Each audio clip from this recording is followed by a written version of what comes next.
Autoline Daily is brought to you by Bosch. The number of clean diesel models in North America will double by 2014. Bosch Clean Diesel. Good, clean, fun. Bridgestone. Your journey, our passion. Dow Automotive Systems. Improving durability and increasing design flexibility with Betamate structural adhesives at dowbetamate.com. And by the 2013 Hyundai Sonata. Learn more at HyundaiSonata.com. Hello and welcome to Autoline Daily. It's September 13th, and here's what's happening in the global automotive industry. Kia just revealed a new three-door hatchback called the Proceed before it debuts at the Paris Motor Show at the end of this month. It's the third member of the Ceed family, which also includes a five-door hatch and a wagon. No other details were given for this sleek-looking hatchback, but we'll share them with you once they become available. Nissan's CEO, Carlos Ghosn, says the sales growth in China is slower than expected, but says the market is still very healthy. Even though the market has failed to meet expectations, Ghosn says he's not worried about overcapacity because he does not think that China will be hit by a recession. Ford surveyed American drivers and found that 7 out of 10 are changing their driving habits to save fuel. 64% of them drive less, while 41% drive more slowly. A surprising 10% even draft larger vehicles. Now Ford is coming out with what it calls auto stop start that can improve fuel efficiency by up to 10%. But that's in the real world. On the EPA test cycle, it cuts consumption by about 3.5%. Auto stop start is a $295 option and debuts in North America on the 2013 Fusion. It should save the average driver about $15 a month, and at that rate it pays for itself in just a year and a half. When equipped with the 1.6-liter EcoBoost engine and auto stop-start feature, the Fusion is projected to deliver 37 miles per gallon on the highway. You know, I've been pretty critical of some of these stop-start systems, especially on BMWs, because they're so harsh when they start. Ford says it wanted its system to be absolutely transparent and has more than 25 patents for its system. And we'll let you know how well we think they did once we get a chance to test drive it. BMW is working with Pininfarina and Bertone to design and assemble limited edition vehicles for Mini, Rolls-Royce, and BMW.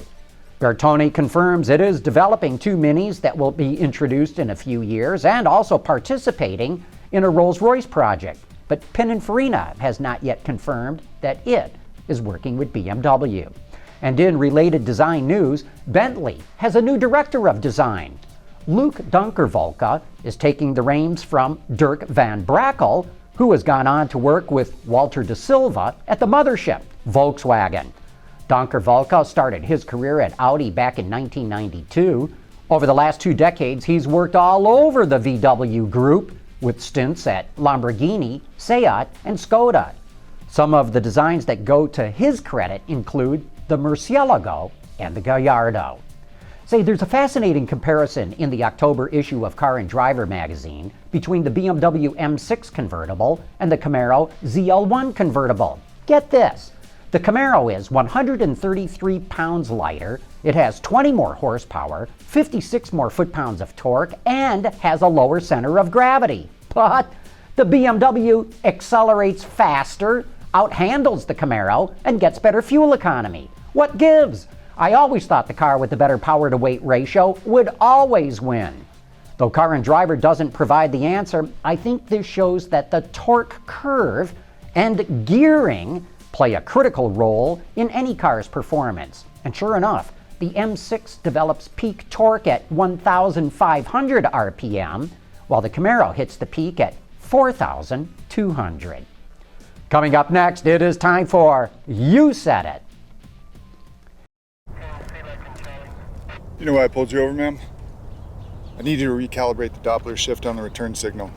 Radar's on the frisk. Do Sonata drivers know something you don't? The Sonata from Hyundai. And now it's time for some of your feedback. G.A. Brannigan saw our report on Peugeot's new diesel hybrid car and says, finally, a diesel-electric hybrid. I can't but wonder why it took so damn long for an OEM to come up with something we've talked about on here for years. Well, remember, diesels are expensive and hybrids are expensive, and when you put the two together, you really have an expensive system. Now, if gasoline is $8 a gallon, like it is in much of Europe, then you can justify the cost of a system like that. Kit Gerhardt has this feedback for Ford and its My Ford Touch system. Ford has about the most distracting technology in the world. What they need to do is simplify what they put in the dash. Use some real buttons and knobs like a tuning knob for the radio and make the touchscreen buttons large so you can hit the right one even if you encounter a small bump. You know, he's got a really good point about hitting the right button on a bumpy road. XA351 GT loved our report on Alex Zanardi getting a gold medal at the Paralympics. Okay, he says, I want what Zanardi is smoking. That boy is high on life to the 10th power. I wish I could be that upbeat. He has a most positive spirit. I hope he gets that 500 ride and does great in it. I know he'll enjoy it no matter what. You go, Alex. You know, I've never met Zanardi, but in all the television interviews I ever saw of him, he always came across as just a great guy. And I hope he gets into the Indy 500 as well. John M. is puzzled about that guy who turned in a 1929 Ford truck to buy a new one. The question is how much the individual who owned the 29 model AA truck received on trade. It sure was a strange thing to do considering they surely would have been able to yield a far greater return if they had sold the historic ride by virtually any other means. Good question. What did that guy get on trade-in? Two Chris, Two Cross laments what's become of Mitsubishi. Sad to see Mitsubishi fall so low, he says. I remember when they were just as competitive as Honda and Toyota. I think Mitsubishi doesn't invest enough into their products, advertising, and the North American market. I'm sure they fare off better in other parts of the world. And you know, they're right, they are doing somewhat better elsewhere in the world, but listen to what you're saying. They used to be just as competitive as Toyota and Honda. HTG is kind of miffed about journalists who drive fancy cars on dream roads.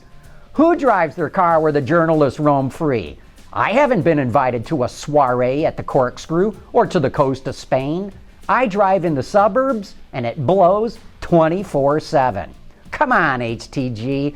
You know, we all have to grab whatever chance we get, like those corkscrew on-ramps when there's no traffic in front of you, or that set of S's out on a country road on an early Sunday morning. Even us journalists have to do that because the occasional drive at Laguna or in España just isn't enough to feed our habit. Hey, thanks for all your letters and comments, and keep them coming. And don't forget to join me and the auto extremist Peter DeLorenzo tonight for Autoline After Hours. We'll have David Leone, the chief engineer for Cadillac, joining us.